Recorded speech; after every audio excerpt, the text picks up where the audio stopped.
लोकसभा निवडणुकीनंतर आता राज्यात विधानसभा निवडणुकीचे वारे सुटले असून भंडारा जिल्ह्याच्या साकोली विधानसभा हे नाना पटोले यांचा गड मानला जात आहे।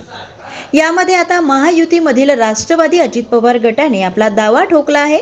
अजित पवार गटाकडून दोनदा जिल्हा परिषद सदस्य असलेले अविनाश ब्राह्मणकर यांनी कंबर कसली आहे।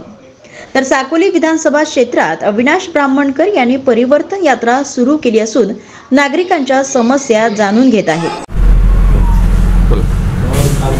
आमचं विजन एकच आहे। आता तुम्ही जसं बोलले की बा परिवर्तन यात्रेच्या माध्यमातून फिरतोय आम्ही लोक, आणि याच यात्रेच्या माध्यमातून आम्हाला लोकांच्या मनात काय, त्यांच्या भावना, त्यांच्या वेदना, त्यांची पीडा, त्यांना काय अपेक्षित आहे हे लक्षामध्ये येत चाललं आहे।